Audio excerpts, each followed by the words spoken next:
बरं, आपण घेतो आहोत बँक फायनल अकाउंट. कोणतं? TY बीकॉमचं. हॅलो, काय घेतोय आपण? Bank final. TY बीकॉमचं. आता हा आजचा लेक्चर मी एकदम अतिशय डीपमध्ये जाऊन आणि पूर्ण बेसिक सांगणार आहे. ठीक आहे, तेव्हा नीट लक्ष द्या. काय असतं, बऱ्याच विद्यार्थ्यांचा प्रॉब्लेम आहे, सर ते शेड्यूल बनवायचे, ते फॉर्मॅट बनवायचा, त्यामध्येच आमचा खूप वेळ जातो, आम्हाला ते समजत नाही. ज्यांना ते समजत नाही त्यांना हा लेक्चर ऐकल्यानंतर डेफिनेट समजायला खूप मदत होईल. ठीक आहे. बरं, फायनल अकाउंट का बनवायचे सांगा.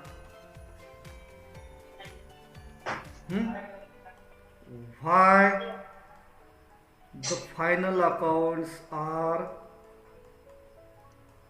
prepared?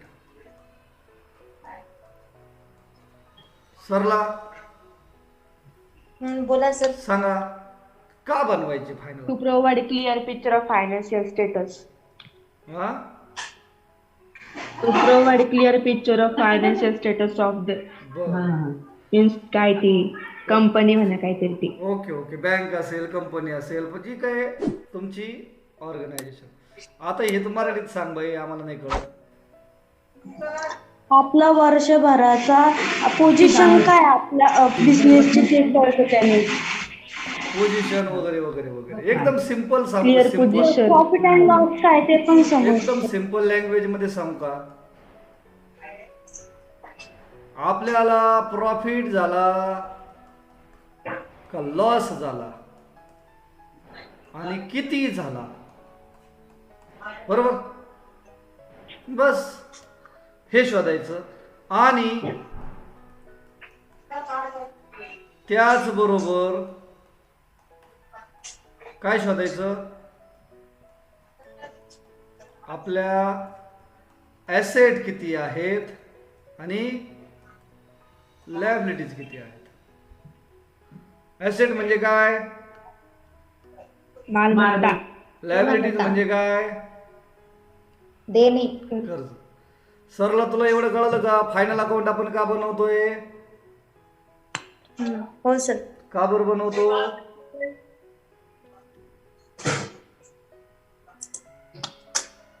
आपल्याला काय शोधायचंय पहिल्यांदा? प्रॉफिट आणि लॉस. आणि नाही, एकाच वेळेला दोन्ही होतील का? प्रॉफिट किंवा लॉस. नाही, हा. प्रॉफिट और लॉस. काय? प्रॉफिट और लॉस. आणि आपल्या मालमत्ता किती आहेत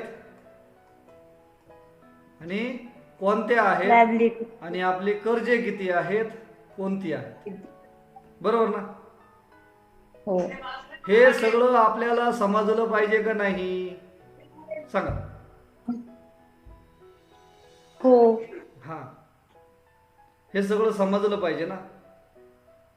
मग आता मला सांग, आपण शिकतो आहोत आता काय, आपण काय करतोय? Bank final account. Bank final account. आपण फायनल अकाउंट आजपर्यंत भरपूर शिकलो, अगदी सोल ट्रेडरचं शिकलो. सोल ट्रेडर म्हणजे कोण? एकटा व्यापारी, है ना? त्यांचं शॉप वगैरे राहतं. हा, ज्याचं मालक एकटा माणूस असतो. पार्टनरशिप शिकलो. हो. शिकलो का नाही? कंपनी शिकलो. कंपनीचं फायनल अकाउंट शिकलो का नाही? हो. अगदी कोऑपरेटिव्ह सोसायटीचं फायनल अकाउंट शिकलो. शिकलो ना? आज कोणाचं शिकतोय आपण? बँक. मला सांगा, बँक खरेदी आणि विक्री करते का रे? नाही. म्हणजे there is no purchase no sale. काही माल खरेदी विक्री करते का? परचेसेस अँड सेल्स म्हणतो मी. नाही. हा, मग आता जे खरेदी विक्रीच करत नाही त्यांना फायनल अकाउंटचं काय काम आहे? मग बँकेला प्रॉफिट होत नसतो का? होतो. लॉस होऊ शकत नाही का? होतो, लॉस पण होतो. म्हणजे खरेदी विक्री नाहीये, अहो पण प्रॉफिट लॉस आहे ना, प्रॉफिट किंवा हो. लॉस आहे का नाही? मग हा शोधण्यासाठी आपल्याला फायनल अकाउंट बनवायचे आहेत, आणि प्रॉफिट अँड लॉस शोधण्यासाठी आपण प्रॉफिट अँड लॉस अकाउंटच बनवणार ना, जे आपल्या फॉर्मॅटनुसार फॉर्म ए आहे का फॉर्म बी आहे. हॅलो, फॉर्म बी बी बी बी. फॉर्म बी आहे. सरला मला सांग, आपल्याला कोणत्या 2 गोष्टी शिकायच्या होत्या? काय शोधायचं होतं? प्रॉफिट और लॉस. मग हे शोधण्यासाठी आपण काय बनवणार? फॉर्म आणि आपल्याला काय माहिती करून घ्यायचंय? Asset and liability. ऍसेट आणि लायबिलिटी. त्यासाठी आपण काय बनवणार मग? फॉर्म ए. फॉर्म ए. वैष्णवी समजतंय? हा. हो. म्हणजे सर बँक फायनल अकाउंट मध्ये फक्त फॉर्म ए आणि फॉर्म बी, पण अगोदर फॉर्म बी असेल, फॉर्म ए नंतर, पण बनवताना आपण पहिल्यांदा फॉर्म एच बनवणार ना, हो. आणि नंतर फॉर्म बी बनवणार.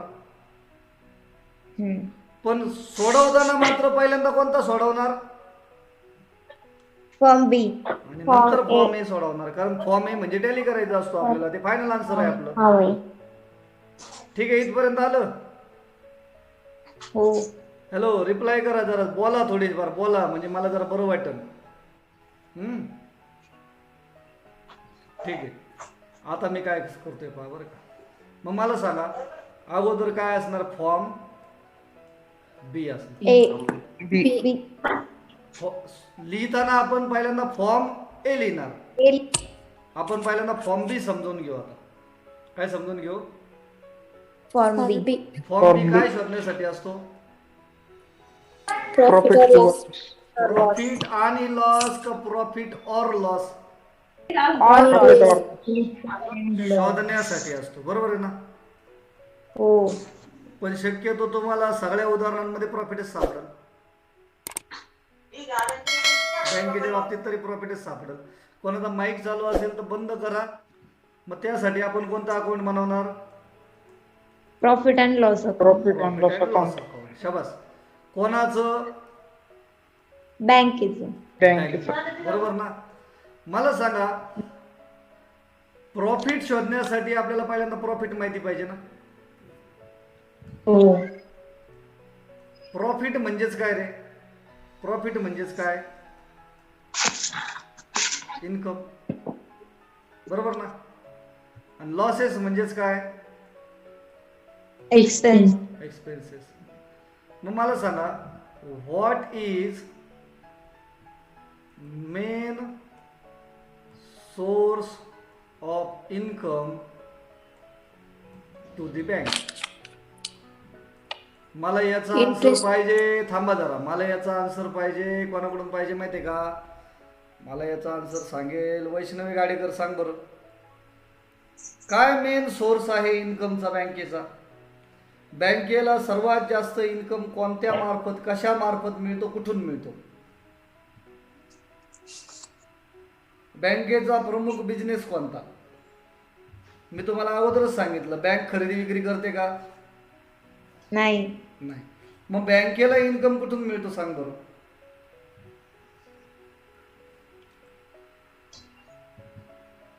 सरला तू सांगू शकते का? काय सर? बँकेला इन्कमचा प्रमुख मार्ग कोणता? Deposit interest. Deposit interest. जरा नीट विचार कर. म्हणजे डिपॉझिट वरचे इंटरेस्ट. रिद्धी जरा नीट विचार कर. थांब जरा, मी सांगतोय. रिद्धी जरा नीट विचार कर. डिपॉझिटचं इंटरेस्ट. डिपॉझिट म्हणजे काय? लोकांनी बँकेत ठेवलेले पैसे, बरोबर ना? हो. मग लोकांनी आपल्याकडे पैसे ठेवले, त्याच्यावरती आपण व्याज देणार का व्याज घेणार? नाही, सॉरी, कर्जावरती जे इंटरेस्ट भेटतं ते आपलं बँकेचं इन्कम असेल. हा, म्हणजे बँकेचा मेन इन्कम कोणता आहे? इंटरेस्ट. हा शाबास तृप्ती. काय? Interest. Interest on loans advanced. Advanced म्हणजे काय? दिलेले कर्ज. समजतंय का? अरे पुरी. सौरभ, कोणते कर्ज रे? दिलेले. जे दिले ते म्हणजे वाटले ते. वाटप केलेले. म्हणजे बँकेचे पैसे लोकांना दिलेले का लोकांचे पैसे बँकेकडे आहेत? बँकेचे पैसे लोकांना दिलेले. मग बँक काय असेच वाटते का पैसे? त्याच्यावर नाही. व्याज नाही घेत का? हा. व्याज घेते. मग व्याज घेते. This is a main source of income by the bank.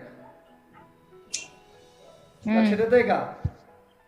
बर, मला सांगा बँकेला एवढा एकच इन्कमचा सोर्स आहे का फक्त? इतर मार्गाने पण मिळतं ना. इतर मार्ग पण आहेत ना. उदाहरणार्थ बँक तुम्हाला फॅसिलिटी देते पा, लॉकर देते का नाही? हो लॉकरची सुविधा देते का नाही? हो मग ज्यांनी ज्यांनी लॉकर घेतले त्यांच्याकडून बँक भाडं घेते का नाही? घेते. मग बँकेचा इन्कम आहे का एक्सपेन्स आहे हा? इन्कम आहे. इन्कम. बरोबर का नाही? बँक तुम्हाला चेक बुक देते का नाही? हो बँक तुम्हाला एटीएम देते का नाही? हो बँक तुमचे चेक क्लिअर करते का नाही? बँक तुम्हाला ड्राफ्टची सुविधा देते का नाही? देते. बँक तुम्हाला ऑनलाईन पेमेंट करण्याची सुविधा देते का नाही? बँक तुम्हाला आरटीजीएस ची सुविधा देते. आरटीजीएस. एवढ्या सगळ्या सुविधा देते. ती बँक काय आपल्याला या सुविधा फुकट देते का? नाही. मग आता आपण कस्टमर नाही आहेत, आपण कोण आहे आता? बँक. मग आपण एक कस्टमरला, आपल्या पब्लिकला, आपल्या गावातील लोकांना, आपल्या काय म्हणतात त्याला, अकाउंट होल्डरला या सर्व सुविधा देतो का नाही आपण? हो त्याच्या बदल्यात आपल्याला पैसे नाही मिळत का? मिळतात. मला सांगा, मग त्या पैशाला आपण इंटरेस्ट म्हणतो का? नाही. नाही म्हणत. मग त्याला आपण काय म्हणणार आता? Other income. Other income. म्हणजे बँकेला दोनच इन्कम आहेत फक्त. कोणते कोणते? Interest, other income. शाबास. Interest and all. बरोबर ना? आपल्याला शोधायचं काय रे? प्रॉफिट और लॉस. प्रॉफिट किंवा लॉस. बरोबर ना? मग प्रॉफिट किंवा लॉस शोधण्यासाठी बरोबर का मी काय म्हणतोय? हॅलो, हो ते महिमा आवाज येतोय का तुला? हो सर. ओके. प्रॉफिट किंवा लॉस शोधण्यासाठी दिसतंय ना व्यवस्थित मी लिहितोय ते?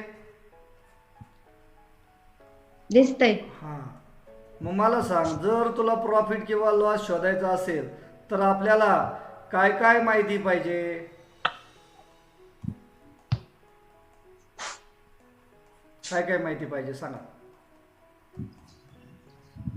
आपल्याला एक गोष्ट माहिती पाहिजे, आपला टोटल इन्कम किती आहे का नाही? आणि दुसरी गोष्ट माहिती पाहिजे, आपण टोटल एक्सपेन्स किती केला. बरोबर ना? हो. हॅलो. टोटल इन्कम आपण कोणाच्या बाबतीत पाहतोय? बँकेच्या बाबतीत पाहतो ना. मग बँकेला इन्कम दोन मार्गाने मिळतो. कोणत्या कोणत्या? एक तर असतो इंटरेस्ट ऑन लोन. दुसरा काय असतो? Other income. Other incomes. बरोबर ना? हो. हे दोन मार्ग कळाले का? कशाचे आहेत? इन्कम. प्रॉफिट. सुवर्ण हे कळालं का? इन्कम मध्ये किती घटक येणार आपले? दोन. मग तसं एक्सपेन्स. आता एक्सपेन्स म्हणजे आता आपण एक्सपेन्स बद्दल पाहूया बरं का. मला सांगा, बँकला कोणते कोणते कोणते एक्सपेन्स असतात? इंटरेस्ट एक्सपेंडेड अदर हा, इन्कम. तर आता बँकेला भरपूर एक्सपेन्स असतात तो. अगदी बँक जर इमारत भाड्याची असेल तर त्याचं रेंट हा सुद्धा काय आहे? खर्च आहे. एक्सपेन्स. एक्सपेन्सेस. बँकेमध्ये जे कर्मचारी काम करतात त्यांना त्या एम्प्लॉईला आपण एम्प्लॉयमेंट देतो म्हणजे पगार देतो ना, हो. मग तो पगार सुद्धा बँकेचा काय आहे? एक्सपेन्सेस. बँकेमध्ये वेगवेगळ्या प्रकारचे कागदपत्र लागतात, त्याची प्रिंटिंग करावी लागते, तो सुद्धा बँकेचा काय झाला? एक्सपेन्सेस. खर्च झाला. वेगवेगळे साहित्य आणावं लागतात, त्या साहित्यांचा वापर करावा लागतो, वापर केल्यामुळं त्या साहित्याची किंमत कमी होते किंवा ते साहित्य संपतात, तो सुद्धा काय झाला? एक्सपेन्स किंवा लॉसच झाला ना. हॅलो, हो. बँकेला लाईट बिल येत नाही का? येतं. लाईट बिल येतं. बँकेला स्टेशनरी लागते. बँकेमध्ये सुद्धा भरपूर खर्च आहेत ना. सिक्युरिटी गार्डला पगार द्यावा लागतो. आणि सगळ्यात मेन एक्सपेन्स कोणता आहे माहिती आहे का? मेन एक्सपेन्स कोणता आहे माहिती आहे का? का मला सांगा, आपण बँक आहोत ना, आपण कोण आहोत? बँक. आपण बँक आहोत. बँक आहोत म्हणजे आपल्याकडं लोकांनी पैसे डिपॉझिट केले असतील ना, हो. त्याच्यावर इंटरेस्ट. बरोबर का नाही? लोक बँकेत डिपॉझिट करतात का नाही? कोणते कोणते डिपॉझिट करतात? तो काही लोक फिक्स डिपॉझिट करतात, पावती करतात का नाही? हो. मग एखाद्या माणसाने पावती केली तर तुला 1 वर्षानंतर तेवढेच पैसे द्यायचे का परत, का जास्त द्यावे लागतात? जास्त द्यावे लागतात. जेवढे जास्त दिले ते पण इंटरेस्टच आहे ना. हो. किंवा काही लोक सेव्हिंगला पैसे ठेवतात, सेव्हिंग अकाउंटला पैसे ठेवतात का नाही? हो. सेव्हिंग अकाउंटला पैसे दिले त्याला सुद्धा आपल्याला इंटरेस्ट द्यावा लागतं का नाही? हो. काही लोक रिकरिंगला पैसे ठेवतात, रिकरिंग डिपॉझिट करतात. रिकरिंग डिपॉझिट म्हणजे ते डेली कलेक्शन वगैरे करतात व्यापारी लोक पहा बँकेमध्ये. हो. त्याला सुद्धा नॉर्मल इंटरेस्ट असतं का नाही? असतंच त्याला पण. मग हे सर्व प्रकारचे इंटरेस्ट आहेत. हे इंटरेस्ट बँकेच्या दृष्टीने काय रे? एक्सपेन्स. एक्सपेन्स आहे. एक्सपेंडेड. बरोबर का नाही? तुम्ही जर नीट बघितलं तर एखाद्या बँकेतून कर्ज घेतलं तर त्याला व्याजदर किती असतो, आणि त्याच बँकेत जर आपण पावती केली म्हणजे फिक्स डिपॉझिट केलं तर त्याला व्याजदर दोघांना सारखाच असतो का रे? नाही. मग वेगवेगळा म्हणजे कोणाला जास्त कोणाला कमी? आपण डिपॉझिटला जास्त असतो. हा, तर जास्त इंटरेस्ट असतो. म्हणजे याला आणि कर्ज एफडी. नाही, मी फक्त एवढं विचारलं, समजा आपण एखाद्या बँकेतून कर्ज काढलं तर त्याला व्याजदर किती असतो, आणि आपण त्याच बँकेत पावती केली तर त्याला व्याजदर किती असतो? कशाला जास्त असतो? लोनला. कर्जाला जास्त असतो. कर्जाला 12%, 15%, 16%, 18% व्याजदर असतो. आणि पावतीला 6%, 7%, 8%, ज्येष्ठ नागरिक असेल तर 9%. बरोबर ना? म्हणजे बघा बरं, आपण आपले पैसे बँकेला दिले तर बँक काय करते? कमी व्याज देते. पण बँकेचे पैसे घेतल्यावर आपण जास्त व्याज.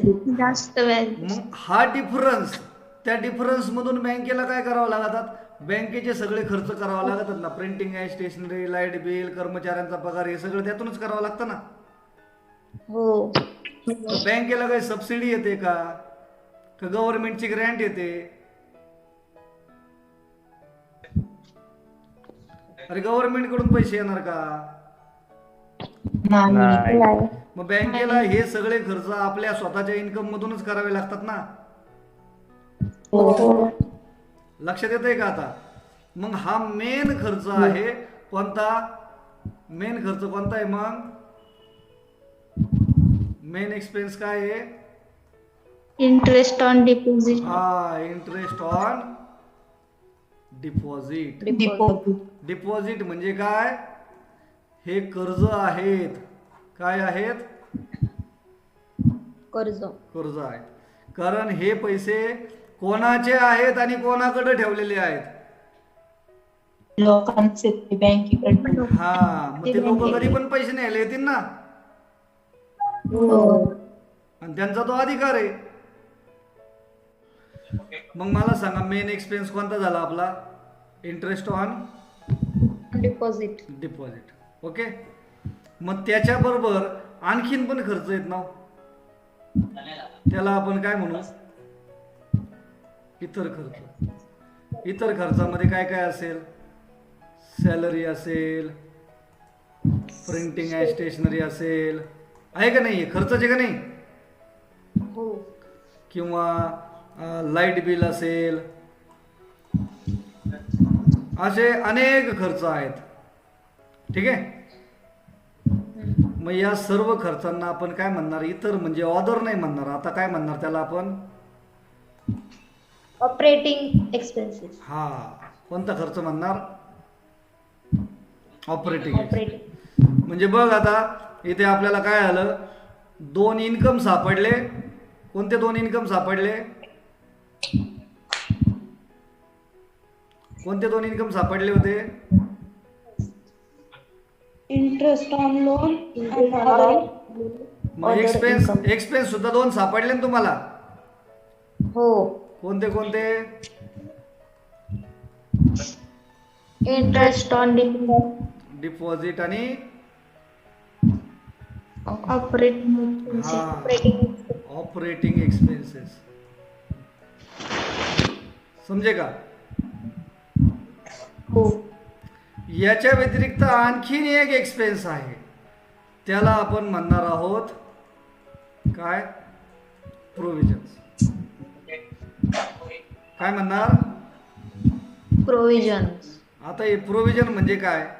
जे खर्च केले नाही परंतु ते करण्यासाठी बाजूला ठेवलेले पैसे, किंवा all possible expenses or losses are transfer in provision. Possible म्हटलं मी, पॉसिबल.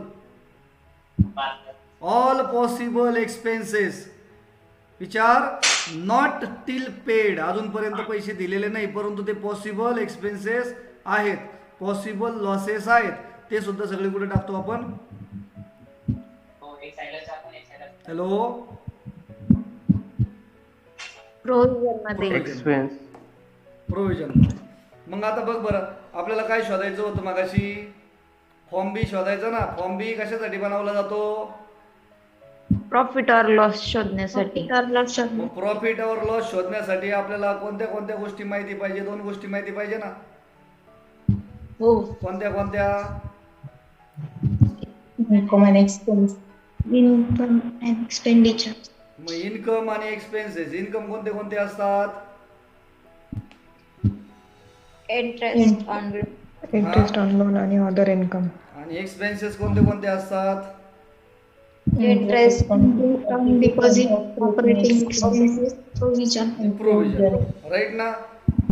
म्हणजे एवढं सगळं माहीत झालं. मला सांगा, समजा मी तुम्हाला अंदाजे सांगतो. समजा तुमचा टोटल इन्कम सापडला, समजा तुम्हाला सापडले हे दोन्ही मिळून, समजा तुमचे 20 लाख रुपीज आहे. किती आहे इन्कम? 20 लाख. 20 लाख. आणि हे सगळे तिन्ही मिळून तुमचे समजा खर्च सापडले 12 लाख रुपीज.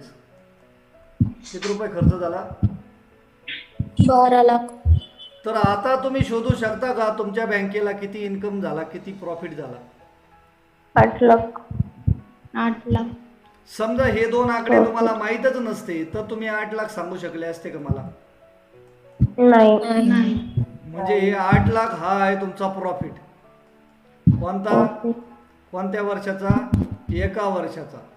Current year. हा, करंट इयरचा. आलं लक्षात? मग मला सांगा परत एकदा, हा प्रॉफिट शोधण्यासाठी तुम्हाला या दोन गोष्टी माहिती होणं गरजेचं होतं नाही? हो. मग ते शोधण्यासाठी, टोटल इन्कम शोधण्यासाठी तुम्हाला दोन इन्कम माहिती पाहिजे. कोणते कोणते?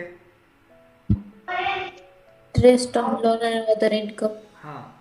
आणि तुम्हाला खर्च माहिती होण्यासाठी तुम्हाला हे 3 घटक माहिती पाहिजे. कोणते कोणते? Interest, deposit, operating expense, provisions. 3 घटक माहिती पाहिजे ना, बरोबर ना. आणि एकदा का हे माहिती झाले तुम्हाला का यू कॅन इझिली कॅल्क्युलेट काय Profit or loss. Profit and loss account. लक्षात येत आहे का नाशिककर? हो सर. हा हे बघ थोडं थोडं म्हणून मी म्हटलं तुला पूर्ण बेसिक सांगतो मी, अजिबात काळजी करू नको. ठीक आहे. आता मी थोड्या वेळेवरती फॉर्मॅटमध्ये जातो बरं का. आपण परवा दिवशी घेतलेला फॉर्मॅट आहे ना, मी तो फॉर्मॅट तुला दाखवतो बघ. समजलं तर ठीक, नाही समजलं तर काही काळजी करू नको.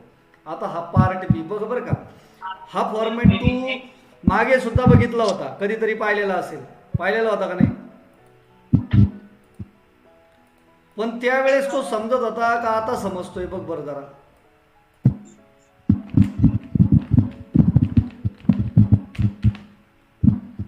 हॅलो श्रुती, काय वाटतं तुला? कोणता फॉर्मॅट आहे हा? Hello Profit and loss. हा कोणता फॉर्मॅट Profit आहे? and loss. Profit and loss account, बरोबर आहे Profit and का loss. वैष्णवी? बर, या फॉर्मॅट मध्ये आपल्याला इन्कम कोणते कोणते आहेत बघ बरं. 2 आहे का? तेच मी आता सांगितले ते. हो. आणि एक्सपेन्सेस कोणते कोणते आहेत? Interest, expense, operating. हा. Operating आता तुम्ही म्हणता सर इथं इंटरेस्ट ओर्न आणि इंटरेस्ट एक्सपेंडेड हे काय आम्हाला समजा ना गड्या. मला सांगा, इंटरेस्ट ओर्न म्हणजे मिळालेलं व्याज का वाटलेलं व्याज, दिलेलं व्याज? मिळालेलं व्याज. मिळालेलं व्याज. मग कशावर व्याज मिळतं आपल्याला?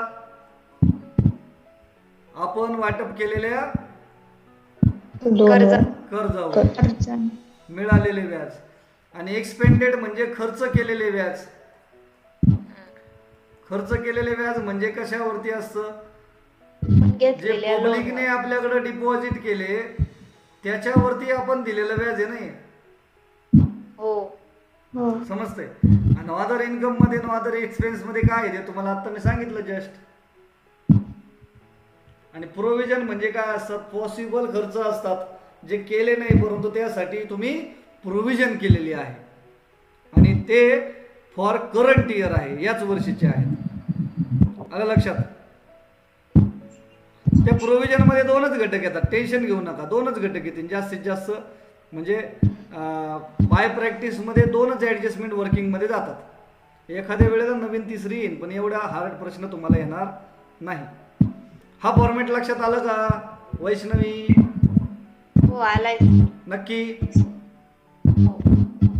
मग पुढे जाऊ का आता मी? हो.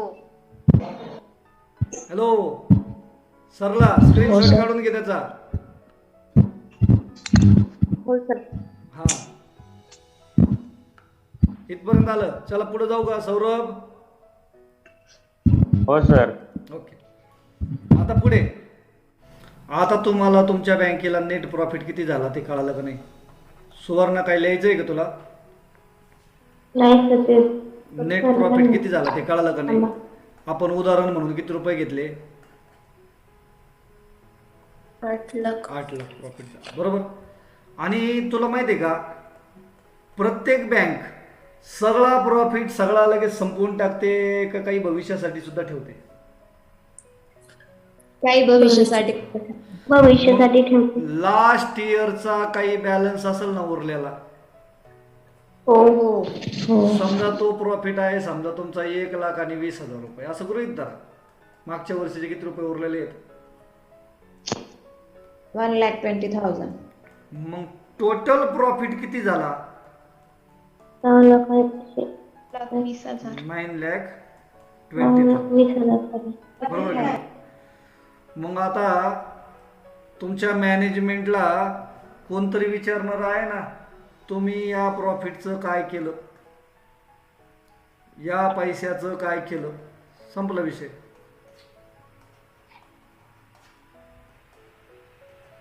असं विचारणार का नाही कोणीतरी?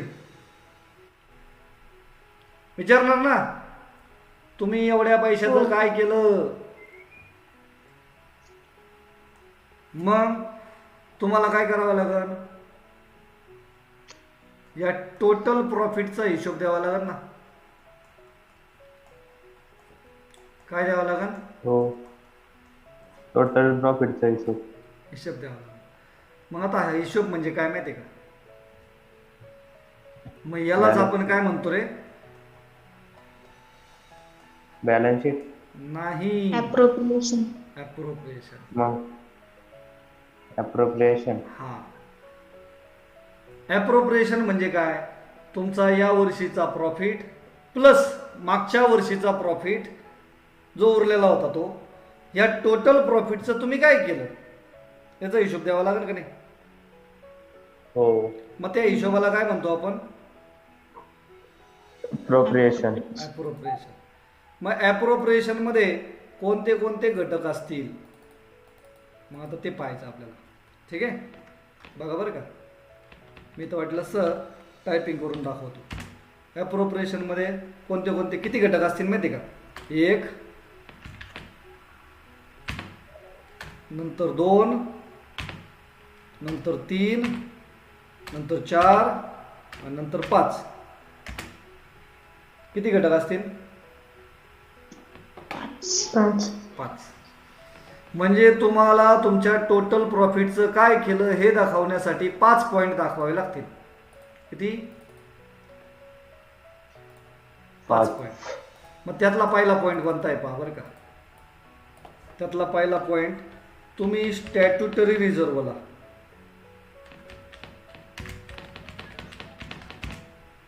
किती पैसे टाकले ते दाखवावं लागेल. काय म्हटलं मी, हे नेहमी रिझर्व. हा तुमच्या बँकिंग रेग्युलेशन ऍक्ट नुसार नेहमी किती असायला पाहिजे, 20%. कशाच्या, करंट इयर प्रॉफिटच्या. करंट इयर प्रॉफिट इथं किती आहे, 9,20,000 का नाही, मग 8 लाख. 8 हा. लाख. म्हणजे तुम्ही दरवर्षी जो या वर्षीचा करंट इयरचा जो प्रॉफिट असेल त्याच्यातले 20% अमाऊंट कंपल्सरी तुम्हाला कुठे ट्रान्सफर करावी लागेल, स्टॅच्युटरी रिझर्व. स्टॅच्युटरी रिझर्वला. 2 नंबरला तुमचा असेल, तुम्ही पुन्हा कुठं पैसे ट्रान्सफर करता, जनरल रिझर्व. हा जनरल रिझर्वला किती पैसे ट्रान्सफर केले. आता यामध्ये किती पैसे ट्रान्सफर होतील हे काही असं लिमिट नाहीये. तुमचे 10,000, 50,000, 1,90,000, 2,50,000, what ever amount is given in adjustment, the management should, म्हणजे तुम्हाला सोडवताना तेवढी रक्कम तुम्हाला ट्रान्सफर करावी लागेल जनरल रिझर्वला. हो अगोदर सुद्धा जनरल रिझर्व होता, त्याच्यामध्ये तुम्ही पैसे ट्रान्सफर केले, म्हणजे तुमचा रिझर्व वाढला का कमी झाला, वाढला. वाढला. ओके, मग किती ट्रान्सफर केले ते जर सांगितलेलं असेल तर तुम्हाला प्रॉब्लेम सोडवताना ती अमाऊंट तुम्हाला अप्रोप्रिएशन मध्ये 2 नंबरला टाकायची. ठीक आहे, हो सर. त्यानंतर 3 नंबरला असेल तुमचं काय, ट्रान्सफर टू अदर रिझर्व. शाबास, transfer to other reserve. Other रिझर्वला किती पैसे टाकले. मग ऑदर रिझर्वला काय असतं, dividend equalisation fund, redemption fund किंवा वेगवेगळे कोणते तरी फंड असतील, कोणते वेगवेगळे रिझर्व असतील, ज्या नावाने येईल ते नाव आपण इथे लिहू शकतो. ठीक आहे, तुम्ही किती पैसे ट्रान्सफर केले हे सांगितलेलं असेल तर इथं टाकायचं, आणि नसेल सांगितलेलं तर इथे 0 येईल. वैष्णवी कळतंय का कशाचा हिशोब देतोय आपण, प्रॉफिटचा आपण काय काय केलं याचा हा. हिशोब देतोय. मग पहिला हिशोब कंपल्सरी 20% असणार. हो, हे 20% 20% तुमचे कशाचे असणार, आपल्या करंट इयरच्या प्रॉफिट करंट 20%. इयरच्या प्रॉफिटचे. ओके, हे ऍडजस्टमेंट मध्ये असो किंवा असो तुम्हाला कंपल्सरी टाकायचं. ओके. दुसरं ट्रान्सफर टू जनरल रिझर्व, तिसरं ट्रान्सफर टू ऑदर रिझर्व. बरोबर. आता मला सांगा, तुमची बँक आहे, समजा बँकेमध्ये जे सुरुवातीला बँक सुरू होताना जे पैसे दिलेले असतात ते शेअर होल्डरने दिलेले असतात ना. म्हणजे बँकेचं जे भांडवल आहे ते भांडवल असं खूप साऱ्या लोकांकडून आलेले पैसे असतात ना, शेअर्सच्या माध्यमातून. बरोबर ना? हॅलो. म्हणून बँकेला जो प्रॉफिट होतो त्या प्रॉफिट मधले काही पैसे ते शेअर होल्डरला देतात का नाही दरवर्षी? हो. मग त्याला आपण काय म्हणतो? व्याज म्हणतो का लाभांश म्हणतो? इंटरेस्ट म्हणतो का लाभांश. डिव्हिडंड म्हणतो? डिव्हिडंड. म्हणून तुम्हाला इथे काय लिहावं लागेल? Propose dividend. Propose dividend. Propose dividend. बरोबर. आता गृहीत धरा तुमचे टोटल 8,20,000 होते ना, सॉरी 9,20,000 होते ना. किती होते? हो. त्यातले 20% किती जातील रे? 8 लाखाचे 20% का 1,20,000चे 20% का 9,20,000चे 20%? 8,20,000. किती जातील का मग तिथं? 1,60,000. बर. समजा त्यांनी सांगितलं तुम्हाला का रिझर्वला आपण 50,000 रुपये टाकले. किती टाकले? किती टाकले? 50,000. समजा त्यांनी सांगितलं ऑदर रिझर्वला काही काही टाकलेलं नाही आपण. टाकले का? नाही टाकले. समजा त्यांनी सांगितलं तुम्ही डिव्हिडंड वाटला 4,32,000 रुपये. किती वाटला? 4,32,000. मग आता शेवटचा पॉइंट असेल तुमच्याकडे किती पैसे शिल्लक राहिले ते पण सांगा ना. मग आता या उदाहरणामध्ये किती येतील? काय करावं लागेल मला? कोणता आकडा येईल रे? इथं जो काही आकडा येईल, हॅलो, जी काही अमाऊंट येईल त्याच्यामध्ये मला काय करावं लागेल?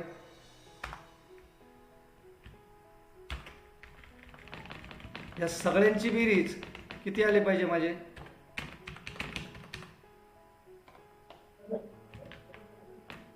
सर्वांची बेरीज किती आली पाहिजे?